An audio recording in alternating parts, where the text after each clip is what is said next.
राधे कृष्ण मंगलमय चैनल में आपका स्वागत है। आज की वीडियो में आप लोग देवउठनी एकादशी की व्रत कथा सुनेंगे। राधे कृष्ण। धर्मराज युधिष्ठिर कहने लगे कि हे भगवान, मैंने कार्तिक कृष्ण एकादशी अर्थात रमा एकादशी का विस्तार पूर्वक वर्णन सुना। अब आप कृपा करके मुझे कार्तिक माह के शुक्ल पक्ष की एकादशी के विषय में भी बतलाइए। इस एकादशी का नाम क्या है, इसके व्रत करने का क्या विधान है, इसकी विधि क्या है, इसका व्रत करने से किस फल की प्राप्ति होती है, कृपया यह सब विधान पूर्वक कहिए। भगवान श्री कृष्ण बोले, कार्तिक माह के शुक्ल पक्ष में तुलसी विवाह के दिन आने वाली इस एकादशी को विष्णु प्रबोधिनी देव प्रबोधिनी एकादशी या देवोत्थान देव उठव एकादशी कहते हैं। यह बड़े बड़े पापों का नाश करने वाली है। इसका महात्म्य मैं तुमसे कहता हूँ, ध्यान पूर्वक सुनो। एक राजा के राज्य में सभी लोग एकादशी का व्रत रखते थे। प्रजा तथा नौकर चाकरों से लेकर पशुओं तक को एकादशी के दिन अन्न नहीं दिया जाता था। एक दिन किसी दूसरे राज्य का एक व्यक्ति राजा के पास आकर बोला, महाराज, कृपा करके मुझे नौकरी पर रख लें। तब राजा ने उसके सामने एक शर्त रखी।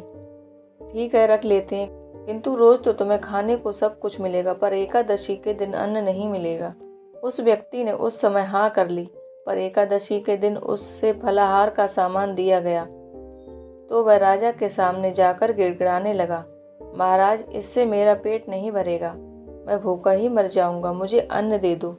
राजा ने उसे शर्त की बात याद दिलाई, पर वह अन्न छोड़ने को तैयार नहीं हुआ। तब राजा ने उसे आटा, चावल, दाल आदि दे दिए। वह नित्य की तरह नदी पर पहुंचा और स्नान कर भोजन पकाने लगा।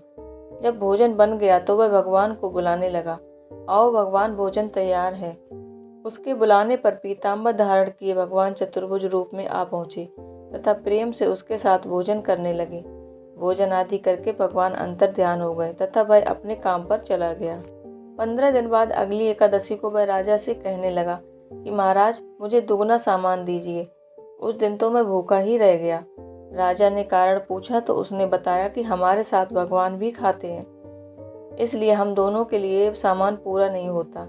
यह सुनकर राजा को बड़ा आश्चर्य हुआ। वह बोला, मैं नहीं मान सकता कि भगवान तुम्हारे साथ खाते हैं।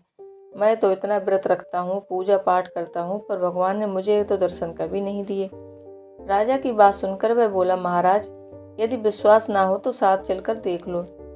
राजा एक पेड़ के पीछे छिपकर बैठ गया। उस व्यक्ति ने भोजन बनाया तथा भगवान को शाम तक पुकारता रहा, परंतु भगवान ना आए।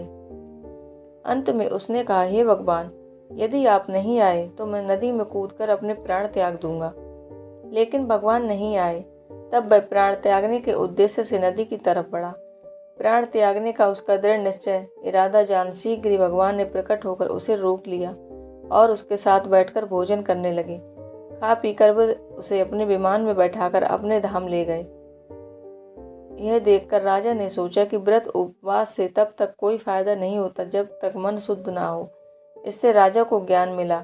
वह भी मन से व्रत उपवास करने लगा और अंत में स्वर्ग को प्राप्त हुआ। इस प्रकार देवउठनी एकादशी की कथा समाप्त होती है। भगवान विष्णु की आप सब पर कृपा बनी रहे, आपके घर में सुख समृद्धि और शांति हो, धन वैभव से आपका घर परिपूर्ण रहे, ऐसी ईश्वर से कामना करती हूँ। राधे कृष्ण। अगर वीडियो पसंद आया हो तो हमारे चैनल को सब्सक्राइब करें। ऐसे ही धार्मिक वीडियोस के लिए बेल नोटिफिकेशन ज़रूर दबाएं। राधे कृष्ण।